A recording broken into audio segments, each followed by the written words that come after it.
வணக்கம். தொடர்ந்து அக்குபஞ்சர் காணொலிகள் வழியாக நிறைய விஷயங்கள் தெரிஞ்சிட்ருக்கோம். அக்குபஞ்சர் எப்படி பல பல காலங்கள், சங்க இலக்கிய காலங்களுக்கு முன்னாடி இருந்தே தோன்றியது அப்படிங்கிற நிறைய விஷயங்கள் பார்த்தோம். இன்னொரு மிக மிக முக்கியமான விஷயத்தை நம்ம பார்க்க வேண்டியது என்ன அப்படின்னா, அக்குபஞ்சர் மருத்துவம் சீனாவிலேருந்து பிறந்திருக்கா அப்படிங்கிறதே இப்போ சந்தேகத்துக்குரிய விஷயமா இருக்குது. இந்தியாவில் தமிழ்நாட்டில் அக்குபஞ்சர் மருத்துவம் புழங்கப்பட்டதுக்கான அத்தனை வரலாற்று சான்றுகளும் நமக்கு இப்போ கிடைச்சிருக்கு. புரியுதுங்களா? அப்போது இங்கேருந்து தான் சீனாவுக்கு போய் ட்ராவல் பண்ணியிருக்கலாம் அப்படிங்கிறதும் நமக்கு தெரியுது. ஏன்னா இந்திய பிரதேசத்தோட வரலாறை நம்ம ஏற்கனவே பார்த்துட்டோம். உலகம் உருவானதே இந்திய பிரதேசம் தான் முதல் பகுதி. இங்கேருந்து தான் 5 திணைகளுமே பிரிஞ்சு போச்சு. அதுக்கான உதாரணம் தான் இந்திய பிரதேசம். இந்திய பிரதேசத்துக்குள்ள 5 திணைகளும் இருக்குது. அது தீவில் முதற்கொண்டு குறிஞ்சி, முல்லை, மருதம், நெய்தல், பாலைங்கிற 5 திணைகளும் இருக்குது. இதை இந்திய பிரதேசத்தை உடைக்கிறதுக்காக தான் இலங்கையை முதல்ல பிரித்து வேற்று நாடாக தனியாக பிரித்து எடுத்துக்கிட்டாங்க. அப்போது ஒரு பகுதி, அதாவது இந்திய பிரதேசத்தில் பல வகையான நிலப்பகுதிகளில் தீவு அப்படிங்கிற ஒரு பகுதியும் இந்தியாவுக்குள்ளே இணைஞ்சது தான். அப்படிங்கிறதுனால தீவை பிரிச்சுட்டாங்க. அடுத்து காஷ்மீர் குளிர் பிரதேசங்கள், அதாவது அமெரிக்கா, இங்கிலாந்து போன்ற நாடுகளில் பனிமழை பொழிகிற நாடுகள். அதே மாதிரி தான் காஷ்மீர். அப்போ அந்த நாடுகள் எங்கேருந்து உருவாச்சு அப்படின்னா, இங்கேருந்து காஷ்மீர்லேருந்து அந்த நாடுகள் உருவாச்சு. ஸோ இந்த வரலாற்றை உடைக்கிறதுக்காக அதாவது அந்த ஈகோ நாம இந்திய பிரதேசத்திலேருந்து பிறந்தவங்களாம், நம்மளோட நிலப்பகுதி இந்திய பிரதேசத்திலேருந்து உருவானதை ஏற்றுக்க முடியாத அந்த கூட்டம், அந்த மேற்கத்திய கூட்டம் காஷ்மீரை உள் அரசியல் வழியாக, உள்பூசல் வழியாக பல தூண்டுதலை ஏற்படுத்தி அந்த காஷ்மீரியை இந்தியாவுக்குள்ளேருந்து பிரிச்சுட்டா இந்தியா அந்த பனிப்பிரதேசம் இல்லாத ஒரு நாடாக போயிடும்.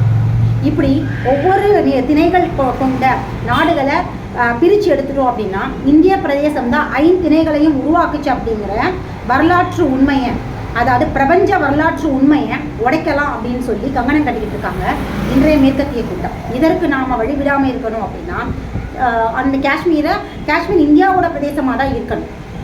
இன்னொன்று, இங்கேருந்து தான் அதாவது நாடோடிகள், அதாவது இந்த இந்திய பிரதேசத்தில் பிறந்தவங்க தான் உலகம் முழுக்கவுமே பரவன அத்தனை விதமான விலங்குகளும், அத்தனை விதமான ஜீவராசிகளும், அத்தனை விதமான மனிதர்களும் இந்திய பிரதேசத்துல இருந்து பரிணமித்து வேறு பிரதேசங்களுக்கு போனவங்க தான். அந்த ஓரறி ஈரழிவுங்கிற பரிணாமங்கள் சிந்துவெளி பிரதேசத்தில் நடந்ததுனால தான் தசரா அப்படிங்கிற மிக மிக முக்கியமான ஒரு பண்டிகை வடப்பகுதியில் தான் கொண்டாடப்பட்டது. அதுக்கப்புறம் தான் தென்பகுதியில் நவராத்திரி விழாவாகவும் கொண்டாடப்பட்டது. அந்த வழக்கம் தொடர்ந்து இங்கேயும் கடைபிடிக்கப்பட்டது. இது இங்கே இருக்க பண்டிகைகள் அங்கே கொண்டாடப்படுறதும், அங்கே இருக்கிறது இங்கே கொண்டாடப்படுறதும் இது இயற்கை தான். ஆனால் எதுவாக இருந்தாலும் சிந்துவெளி பகுதியிலிருந்து தான் இந்தியா முழுக்கவுமே பரவுச்சு. அங்கேருந்து பயணித்து வந்தவங்க தான் தமிழகம் அப்படிங்கிற நாடு உருவாச்சு. புரியுதுங்களா? அதே மாதிரி தென்பகுதி எல்லாமே சிந்துவெளி பகுதியிலேருந்து வந்தது தான். தமிழே அங்கே தான் தோன்றுச்சு. சிந்துவெளி பகுதியில் தான் தமிழ் அப்படிங்கிற தொல்மொழி உருவாச்சு. சரி, அதெல்லாம் ஒரு இருக்கணும். அப்போது அதே மாதிரி ஸ்ரீலங்காவோட நிலப்பகுதியும் இந்தியாவோட சேர்ந்தது தான். அதுவும் இந்தியாவுக்குள்ளே இணைஞ்சாச்சு அப்படின்னா இந்தியாவுக்குள்ள எல்லா விதமான உலகத்தின் அத்தனை விதமான பிரதேசங்களும் பழைய மாதிரி தொல் சமூகம் மாதிரி எப்படி சிந்துவெளி பகுதியிலிருந்து எல்லா விதமான நிலப்பகுதிகளும் பிரிஞ்சுதோ அதே மாதிரியே இந்திய பிரதேசம் பழைய மாதிரி உருவாகுது. அது இங்கே இருக்கிற அந்த கட்டமைப்பு, இந்திர பிரதேசத்துடைய பலம் தான் உலகத்தில் இருக்கிற எல்லா பிரதேசங்களும் ஆரோக்கியமாக இருக்கிறதுக்கான பலமான நிலப்பகுதிகளாகவும், இங்கே இருக்கிற மக்கள் ஆரோக்கியமாக இருக்கும்பொழுது மட்டும்தான் உலகத்தில் இருக்கிற எல்லா மக்களும் அந்த தொன்மை மாறாமல் ஆரோக்கியமாக இருப்பாங்கன்றது தான் பிரபஞ்சத்தோட கட்டமைப்பு. ஏன்னா உலகத்தில் இருக்கிற எல்லா பகுதிகளுமே, இந்த பிரபஞ்சமே உருவானது இந்திய பிரதேசத்திலிருந்து தான்.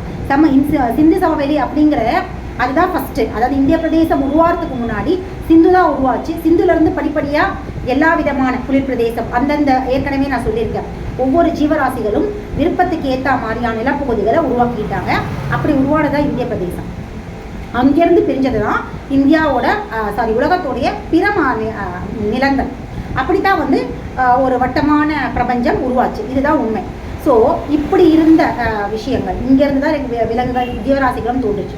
அப்போது இங்கேருந்து எல்லாமே போனதுனால உலகத்தில் இருக்கிற எல்லாருடைய மூதாதையர்களும் வாழ்ந்த இடமும், பரிணமித்த இடமும், தோன்றிய இடமும் இந்திய பிரதேசம். எல்லா பஞ்சபூதங்களுடைய மூதாயும் இதுதான்.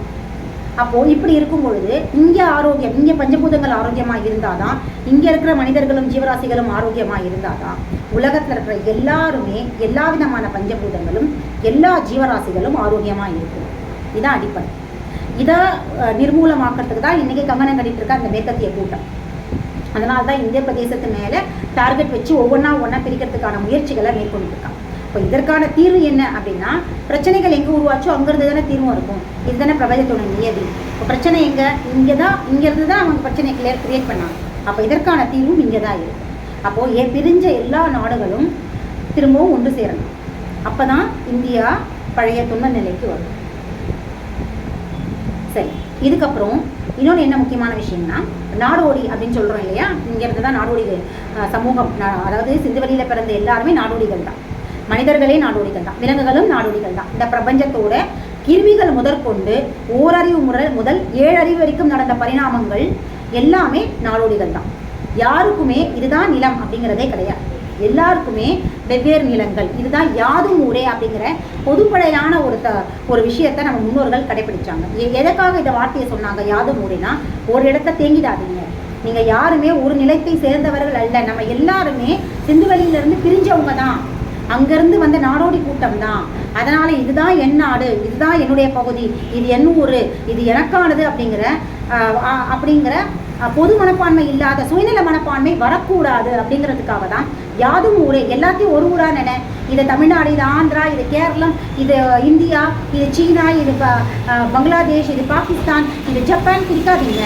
இந்த பிரபஞ்சம் மொத்தமும் ஒன்று தான். யாதும் ஊரே, எல்லாமே நம்ம ஊர் தான். நம்ம போவோம், நம்ம எல்லா இடத்துக்கும் போகிறதும் அங்கே இருக்கிறவங்க இங்கே வரவேற்கிறதும் தான் நம்மளுடைய பண்பாடு. இதுதான் கலாச்சாரம், இதுதான் நாகரீகம், இதுதான் சிந்துவெளி நாகரீகம். சிந்துவெளி நாகரீகம் இப்படி தான் தோன்றியது. சிந்துவெளியில் பிறந்தவங்க எல்லாமே யாதும் ஊரே அப்படிங்கிற பொதுவான மனப்பான்மையோடு இருந்ததுனால தான் இன்றைக்கி இந்தியாவிலையும் சரி உலகத்திலையும் இத்தனை விதங்களான மனிதர்கள் உருவானாங்க, இத்தனை விதங்களான விலங்குகள் உருவானது, இத்தனை விதமான ஜீவராசிகளும் உருவாயிருக்கு. அதனால் எதையுமே தனிமைப்படுத்தாதீங்க அப்படின்ற நாடோடி பண்பாட்டை அறிவுறுத்துறது தான் நம்மளுடைய கலாச்சாரம். சரிங்களா?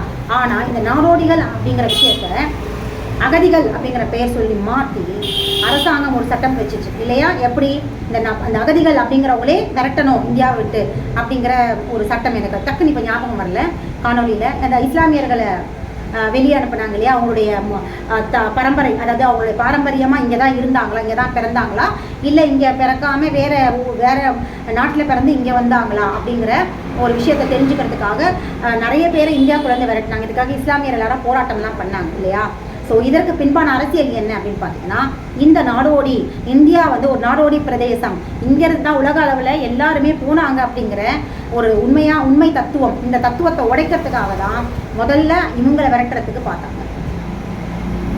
பாலை, அதாவது அரபு கண்ட்ரிகள் எல்லாமே பாலைவன பகுதிகள் தான்.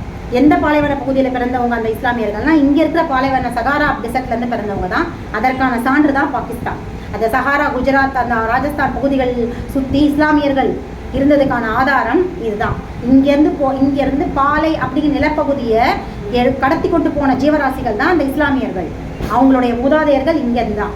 இந்த சிந்துவெளியில் பாலைவன பிரதேச 5 திணைகளில் ஒரு திணையான பாலை அப்படிங்கிற திணையில் வாழ்ந்து பிறந்து பரிணமித்தவர்கள் தான் இஸ்லாமியர்கள். இங்கேருந்து தான் பாலைங்கிற நிலப்பகுதியை கொண்டு போய் அங்கே ஒரு பாலைவன பிரதேசத்தை உருவாக்கி அங்கே பரிணாமம் நடந்தது. ஸோ அவங்களுடைய மூதாதையர்கள் இங்கே, அப்போ அவங்க விட்டுட்டு போன மூதாதையர்கள் இருக்கிறதுனால தான் இன்னும் அந்த இஸ்லாமியர் பாகிஸ்தானில் இருக்கிறாங்க, இந்திய பகுதிகளில் இஸ்லாமியர் இருக்கிறாங்க. இதை புரிஞ்சுக்கிட்ட இந்திய அரசு, இந்திய அரசு பதுமை தான், அது வேறு ஆட்டி வைக்கிற பொம்மை தான் ஒன்றிய அரசு. அதை ஆட்டுறது யார் அப்படின்னா இந்த மேற்கத்திய கூட்டம். இந்த எல்லா இந்திய வம்சாவளிகளோட எல்லா விஷயங்களையும் புரிஞ்சுக்கிட்டவங்க அந்த மேற்கத்திய கூட்டம். அந்த கூட்டத்தோடைய ஆணைப்படியாக இந்திய அரசு ஆட்சி நடத்திக்கிட்டு இருக்கு. அப்படி இருக்கும்போது அவங்களுடைய வலியுறுத்தலின் பேரில் என்ன நடந்திருக்கு அப்படின்னு பார்த்தீங்கன்னா, இங்கே இருக்கிற இஸ்லாமியர்களை முதல்ல அகதிகள் அப்படின்னு சொல்லி விரட்டினாங்க. இன்னும் அடுத்த ஸ்டெப் என்ன பண்ணிட்டு இருக்காங்க, அதற்குள்ள இந்த கொரோனா அது ஒரு பெரிய பிரச்சனையாயிட்டு அது கொஞ்சம் நிலுவையில் நிற்கிது. அடுத்து என்ன பண்ணாங்கன்னா, இன்னும் அகதிகளாக பாரம்பரியமாக வந்துக்கிட்டு இருக்காங்க. இலங்கையிலேருந்து தமிழர்கள் இங்கே குடி வந்திருக்காங்க. தஞ்சாவூர் பகுதிகள், ஏன்னா ஏகப்பட்ட பகுதிகளில் வந்து இலங்கையிலேருந்து ராமநாதபுரம் சீ கோஸ்ட் அந்த கடலோர பகுதிகள்லையும் இலங்கையிலேருந்து வந்தவங்க தங்கியிருக்காங்க. அப்போ இலங்கையிலேருந்து வந்தவங்களை அகதிகள்னு சொல்லவே கூடாது, தவறான வார்த்தை பிரயோகம். நாடோடிகள், நாமளும் நாடோடிகள். நானும் ஒரு நாடோடி தான், நானும் ஒரு பழங்குடியினர் தான். இந்த பிரபஞ்சத்தில் பிறந்த அத்தனை பேரும் பழங்குடியினர் தான், நாடோடி தான். யாருக்குமே எந்த ஊரும் சொந்தம் கிடையாது, எந்த நிலமும் சொந்தம் கிடையாது. இதை தான் 6 அடி மண் கூட சொந்தம் இல்லையடா, நம்ம 6 அடி மண் மட்டும்தானே நமக்கு சொந்தம், வேற எதுவுமே சொந்தம் இல்லை அப்படிங்கிற வார்த்தையை நம்ம முன்னோர்கள் சொன்னாங்க. ஏன்னா அது மட்டும்தான் அந்த சாகும் பொழுது இருக்குது பார்த்தீங்களா, அதுதான் நமக்கான நிலம். ஏன்னா அங்கே மட்டும்தான் நம்ம அப்படியே அந்த மண்ணில் புதைஞ்சி அந்த மண்ணு தின்ற இடம் வந்து அதுதான். மிச்சம் இருக்கிற இடம் எல்லாம் நம்ம மாறிட்டே வந்த இடங்கள் தான். புரியுதுங்களா? இதை தான் நம்ம வலியுறுத்தினோம். ஸோ நம்மளும் ஒரு நாடோடி தான். ஸோ இப்படி இலங்கையிலேருந்து வந்தவங்களும் பர்மாலேருந்து வந்த அகதி பரம்பரைகள், இந்த மாதிரி நிறைய பரம்பரைகள் இருக்கிறாங்க இங்கே. அகதிக பரம்பரைகள் சீனாலேருந்து வந்தவங்க, இன்னும் இந்த மாதிரி பல ஊர்லேருந்தே ஆங்கிலோ இந்தியன்ஸும் கூட அகதிகள் தான் சொல்லணும், அவங்களும் நாடோடிகள் தான், அங்கேருந்து இங்கே வந்தவங்க தானே. அப்போது இந்த மாதிரியான பரம்பரைகளை அழிக்கணும்னு அடுத்த திட்டங்கள் எப்படின்னா, உள்ள அரசியல், உள்ளுக்குள்ளேயே இங்கே பூசல்களை கிளப்பி விட்டு இவங்களை தாங்களே உள்ளுக்குள்ளே இருக்கிறவங்களே, அதாவது இந்த தமிழர்களை வந்து இவங்கள அகதிகள், இவங்களை விரட்டுங்க அப்படின்னு சொல்லி இங்கே இருக்கிற தமிழர்களை அவங்கள விரட்ட சொல்லி, இப்படி அகதிகளுக்கு, அதாவது அந்த நாடோடிகளுக்கு வேறு நாடுகள்லேருந்து வந்த பரம்பரையாக வந்து தங்கியிருக்காங்க இல்லையா, அவங்களுக்கெல்லாம் குடைச்சல் கொடுத்துட்ருக்கு இந்த ஒன்றிய அரசு. இப்படி பலவிதமான குடைச்சலின் பேரில் இங்கே ஏகப்பட்ட விஷயங்களை அகதிகள்ன்ற பெயரில் நாடோடிகள் நம்மளுடைய நாட்டுக்கு வந்த வெவ்வேறு நாடுகள்லேருந்து வந்தவங்களை விரட்டுறதுக்கான அத்தனை வேலைகளையும் செஞ்சிட்ருக்கு. இப்படியான நாட்டை தான் நம்ம வாழ்ந்துக்கிட்டு இருக்கோம். எங்கேருந்தோ இருக்கிறவன் நம்மளை ஆட்டி வச்சுட்டு இருக்கான். சுதந்திரம் கிடைச்சது இல்லை, சுதந்திரம் இன்னும் கிடைக்கல, நம்ம இன்னும் அடிமைகளாக தான் வாழ்ந்துக்கிட்டு இருக்கோம். அங்கேருந்து அவன் ஆட்டுறான், இங்கே இருக்கிற ஒன்றிய அரசு ஆடிக்கிட்டு இருக்காரு, அதில் நம்மளும் ஆடிக்கிட்டு இருக்கோம். நமக்கு வந்து சுய புத்தியை இழந்து யாரோ எதையாவது கிளப்பி விட்டாலும் அதை நம்பிட்டு நம்ம இன்னமும் இந்த தேவையில்லாத அரசியலை நம்ம தான் சிக்கிட்டு இருக்கோம்.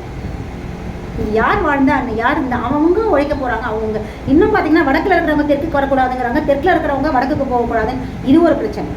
எல்லாரும் நமக்குள்ளேயே இந்த தெருவில் இருக்கிறவங்க அந்த தெருவுக்கு போனால் கோவம் வருது, இந்த ஏரியாவில் இருக்கிறவங்க வேறு ஏரியாவுக்கு போனால் கோவம் வருது, அங்கே இருக்கிறவங்க நல்லா இருந்தால் கோவம் வருது. இப்படி சொந்த வீட்டிலேருந்து, ஏரியாவிலேருந்து, பகுதிகளிலேருந்து, இந்தியாவிலேருந்து, வெளிநாட்டிலேருந்து சொல்லி இந்த மாதிரியான உள் அரசியல், உள் பூசலை கிளப்பி விட்டு மனிதர்களை தாங்களே அடிச்சுக்கிட்டு சாகிற அளவுக்கான ஒரு சூழ்நிலைகளை ஏற்படுத்திக்கிட்டு குறிப்பாக இந்திய பிரதேசத்தில். இதிலேருந்து நம்ம தான் கொஞ்சம் புத்தியை யோசித்து தெளிவாகி வெளியே வரணும்.